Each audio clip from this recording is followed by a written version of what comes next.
Whether it be a modern day fisherman or a fisherman back in the 40s and 50s, I guess one thing remains the same, and that's the quest for a fishing lure, the secret fishing lure that's going to catch more fish.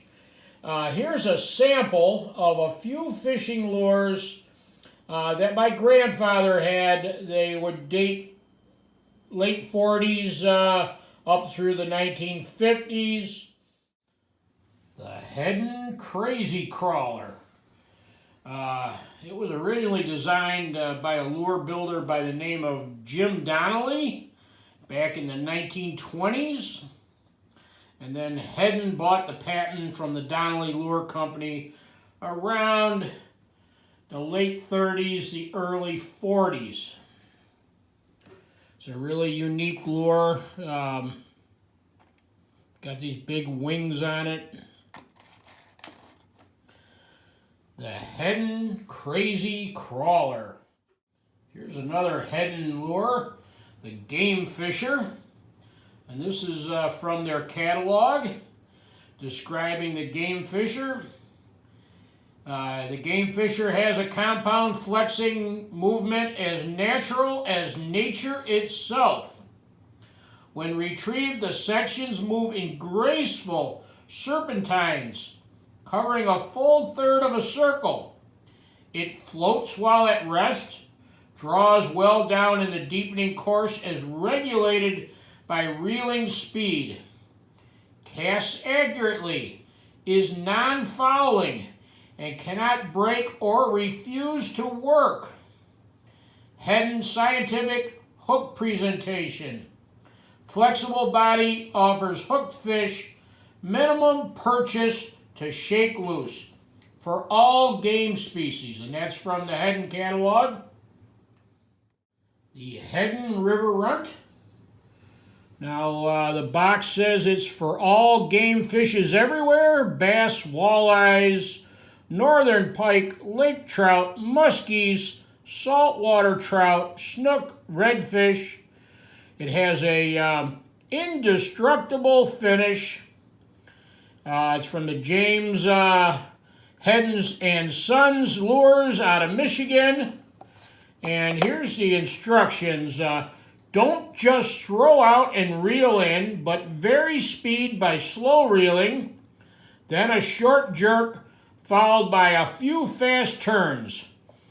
With the sinking rut, allow the bait to sink near the bottom at a rate of 1.5 feet per second. Give a sharp jerk and start a slow retrieve, then pause, allowing the bait to sink again. This is especially valuable for walleyes and smallmouth bass in deep water. Let floating and diving model come to the surface, then reel again. The Go Deeper River Run hugs the bottom, great for walleyes and other bottom feeders. The spoonbill diving collar gives extra lure of a flashing spoon. These river runts came in several different models, several different color combinations, floaters, divers, etc.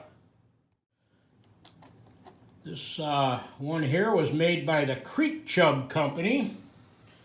It was their pikey minnow. And Chub was one of the last companies to use glass eyes on their lures. They used glass eyes on their lures up until the 1950s. The Merry Widow. It was made by the Makinen Tackle Company out of Michigan. And here's a little something from their advertising brochure. The Merry Widow lure, with its wobble and shimmy action at tail, travels at a very narrow area when reeled in at an average speed. This particular lure attracts the bass and pike and travels approximately at 6 to 10 inches under the surface. For deeper depths, lead sinkers are required, and that is up to the judgment of each individual fisherman as to how great a depth he wishes to reach by attaching lead sinkers about 18 inches ahead of his lure. There are times when the fish migrate to deeper depths, depending on the weather and the water temperature, and a little skill by the average fisherman is all that is required to regulate his lure. They do have one, it says right here, one caution. There is one caution to heed when reeling the lure in, not to retrieve it too fast, as this will cause an imperfect action. That's the Merry Widow lure. Here is a Diamond Jim scientifically designed fishing lure made by the Diamond Jim Tackle Company out of Illinois.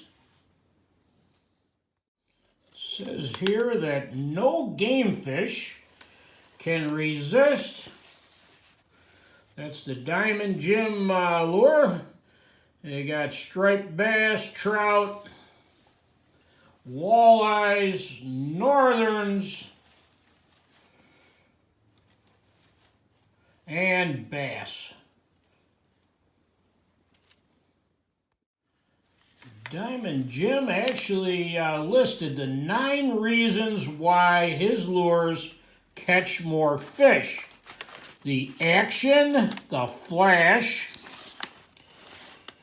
better size, the roll and wiggle, the head action, controlled sinking, casting, trolling, and number 9, a wide range of catches.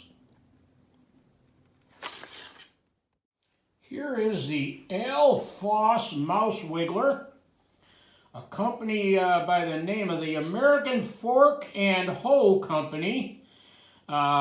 Introduced this bait in 1931.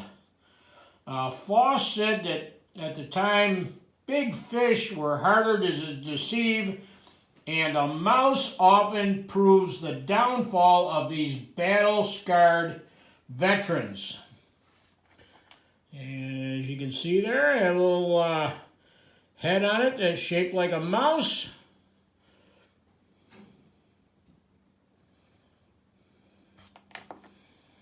Here's a couple of other Foss lures. This one is a shimmy. And another shimmy here. Shimmy number 5, I think it is. The last lure I'm going to show today is one made in France. The Vivfi. It's an interesting little lure here. So, if you have some antique fishing lures and tackle, there are several guidebooks out there that give you an approximate value of a lure or whatever. These particular ones, as far as I'm concerned, are priceless. They're a nice connection to my grandfather. So until next time, everybody, take care and thanks for watching.